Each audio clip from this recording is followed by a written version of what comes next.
महाराष्ट्रात महिलांसह मुलींच्या सुरक्षिततेचा प्रश्न सध्या ऐरणीवर आलाय। अनेक काळीमा फासणाऱ्या घटना महाराष्ट्रात घडत असताना गोंदिया तालुक्यातील भानपूर येथील प्राथमिक आरोग्य केंद्रामधील नर्सिंगच्या प्रशिक्षणार्थी 19 विद्यार्थिनींचा विनयभंग केल्याची घटना समोर आली आहे। भानपूर येथील प्राथमिक आरोग्य केंद्र या ठिकाणी नर्सिंग प्रशिक्षणार्थी 19 विद्यार्थिनींनी या प्राथमिक आरोग्य केंद्रामध्ये शिकाऊ कामासाठी गेल्या 1 महिन्यापासून या ठिकाणी कार्यरत आहेत। दिनांक 7 मार्चच्या रात्री या मुली आपल्या क्वार्टरकडे जात असताना गावातील काही समाजकंटक मुलांनी परिसरातील भिंत ओलांडून जात असलेल्या त्या मुलींचा विनयभंग करत त्यांना अश्लील भाषेत शिवीगाळ, द्विअर्थ शब्दांचा वापर केला।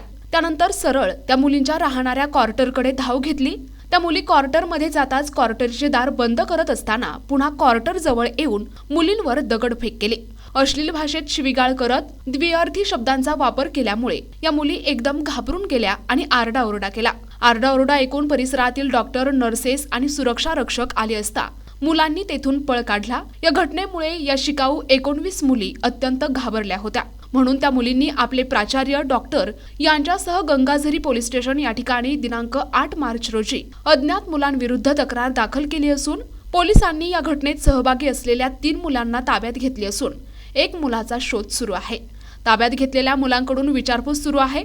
मात्र अशा या अमानवी कृत्य करणाऱ्या मुलांमुळे आजही मुली सुरक्षित नसल्याची भावना दिसून येत आहे। त्यामुळे अशा समाजकंटकांवर योग्य ती पोलिसांनी कारवाई करावी अशी मागणी आता जोर धरू लागली आहे।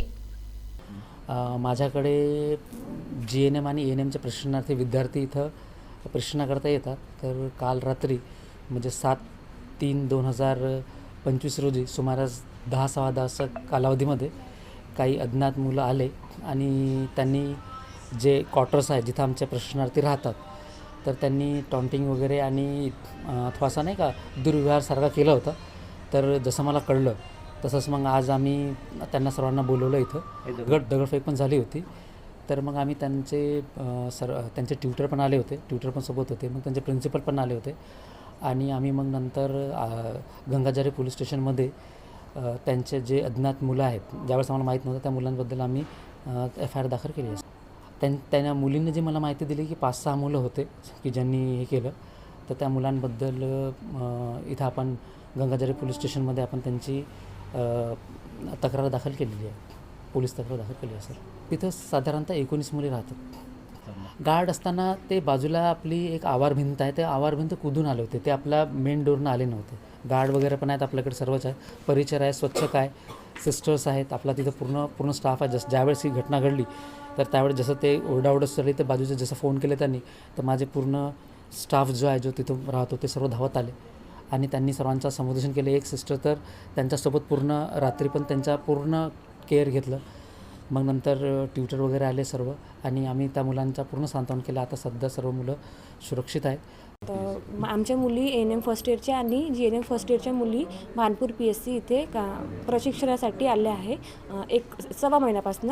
आणि काल दिनांक 7/3/2025 रोजी रात्री जवळपास 10 ते 10:30 या दरम्यान जेव्हा मुली PSCमधनं क्वार्टरला परत येत होत्या तेव्हा काही मुलं जे वॉल कंपाऊंड आहे त्यांचं तिथनं वेगवेगळे आवाज करत होते आणि खूप टॉन्टिंग करत होते। तर मुली खूप घाबरल्या आणि त्यानंतर मग त्यांनी जे तिथे गार्ड आहेत त्यांना सांगितलं। मग गार्ड आले आणि गार्डनी त्यांना विचारलं की तुम्ही काय करताय मुलांना। तर मग मुलांनी सांगितलं की होळी असल्यामुळे काही गेम्स आहेत आमचे, तर ते गेम्स आम्ही खेळत आहोत। मग त्यानंतर गार्ड गेलेत आणि मुली आतमध्ये गेल्या। त्यानंतर अजून ते पुन्हा आवाज करायला लागलेत। तर 2 मुली अजून PSCला होत्या। तर मग त्या 2 मुलींना या मुलींनी कॉल केला की तुम्ही पण परत या म्हणून। मग त्या 2 मुली परत आल्या आणि मग नंतर लॉक करत असताना ते मुलांनी यांना लॉक करत असताना बघून अजून आवाज सुरू केला आणि धावत ते क्वार्टरकडे आले। गोटे वगैरे मारले आणि त्यांनी गोटे पण मारले आणि शिव्या दिल्या, मुलींना टॉन्टिंग केली। त्यामुळे मुली खूप घाबरल्या आणि ह्या इन्सिडेंट्स मग रात्री यांनी आम्हाला फोन करून सांगितलं। एकूण 19 मुली होत्या। हो, मुलींचं सगळं म्हणजे कंप्लेंट दर्ज झालेली आहे। काही मुलांना यांनी म्हणजे अटक पण केलेली आहे आणि बाकी कार्यवाही सुरू आहे। प्रतिनिधी राधाकिसन चुटे, NTV न्यूज मराठी, गोंदिया।